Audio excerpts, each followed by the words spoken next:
This is part 3 of 3. This has been a really good one. I've gotten a few messages from a few of you, obviously, and it's about groups. Yeah, listen, I am 100% encouraging people to build out their communities. If you go on Facebook, it is still, like I said earlier, the third most visited website in the world. Keep going, build it out. This is very powerful.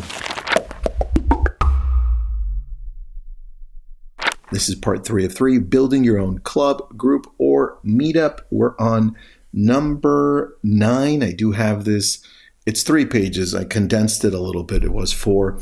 3 pages. I'm on number 9, and we're going to end on number 12. Here we go. Number 9, episode 660. Just in case you're keeping track, I'm Tristan. This is Your Daily Real Estate, where I go in daily 5 to 10 minutes on things you should be doing for your real estate business.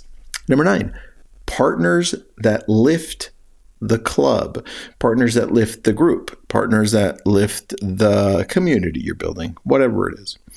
Invite 3 to 5 helpers, title, lender, insurance, organizers, contractors, local owners, anyone who you think helps you in the development of your community.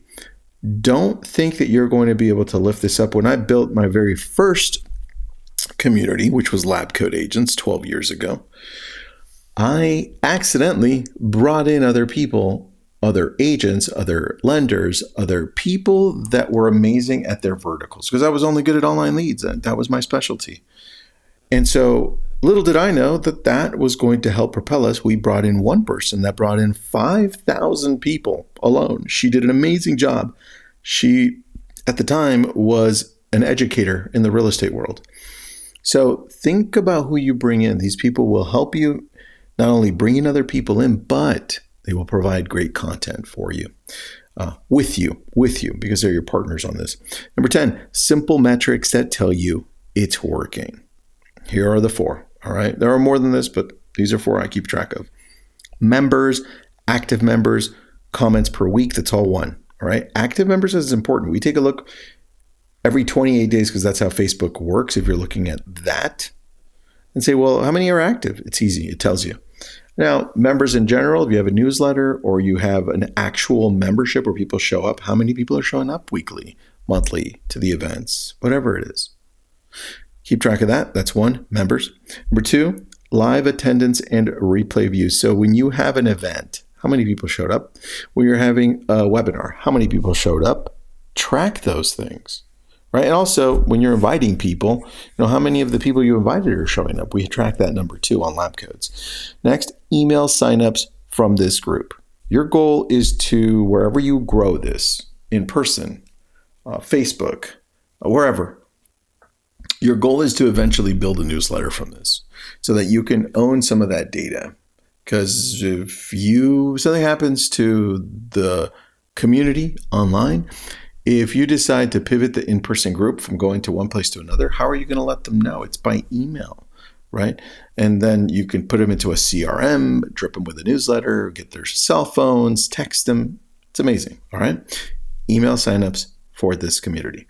And number 4, warm consults booked per month, if that's the way you want to go, right? I know my friend who I brought up earlier, he runs Living North Phoenix in Arizona. And he has so many great things that he's added over the time, but one of those is meeting up with him. Like if you want to do real estate, he's got that line open, right? How do people get a hold of you? Make sure that people know.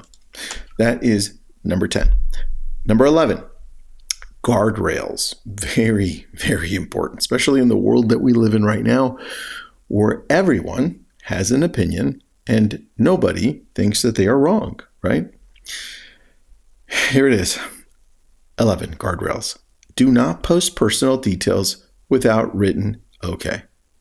So listen, if you're not allowed to share a story, don't do it. Just don't bring other people into it. This is you and a big community or a small community, but you need to have permission.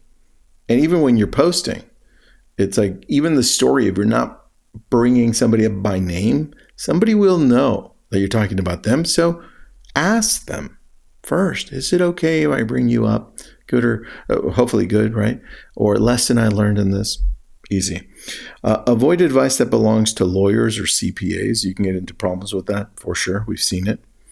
Follow fair housing rules in language and images. This is for real estate. Please follow those rules. And then moderate fast if a thread turns unkind, which will happen 1000%. And if it's in person, keep an eye on who is bringing in opinions that are not aligned with your culture, right? Whatever that culture is. Just make sure that you associate with the people that you think is what your community, what your group, what your club stands for. All right, number 12, scale without burning out. Look, burning out has never happened to me for building communities, but it's happened to me in real estate. And some people, if you focus on things that you don't love, and it's a group, a community, a membership, a club, you will burn out because it's something that, first of all, you don't love doing. And when you start turning it into a business, sometimes you're turned off by that. Pay attention to those things. Here are the things I wrote out for this. Recruit 2 volunteer/moderators from month 2. Start early. Know that you're going to be growing. When I started the very first community, right? When I started this group, this Facebook group, I started off with 2 people, unknowingly, 2 people to help me, right? And both of them were on my team at the time. And so for me, it's important that you do something similar from the very beginning. It's going to grow. Who's going to help, right? Lay down the groundwork. How are they going to help? And under number 12, number 2, create a repeatable 12-week content cycle and reuse it each quarter.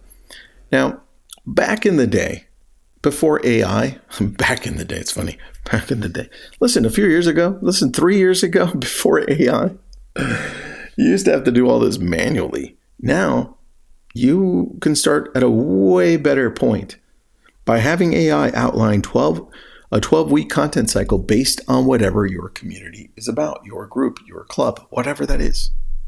And then you can tweak it. But you've got a leg up on the way things used to be done. Just start using that, right?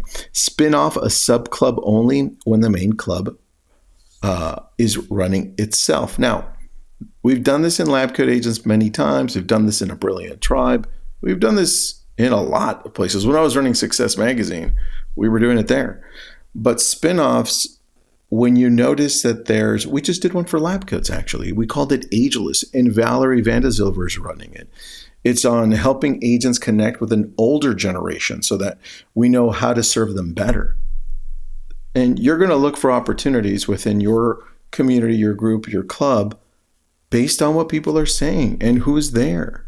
So pay attention to those things because you've got a lot of things that are going to come your way, but pay attention to what you think is trending, what you think is important, what you think moves the needle, what you think is important to those people that are building this with you.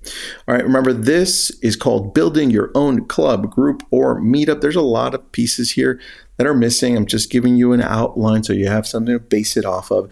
This was episode 658 through 660.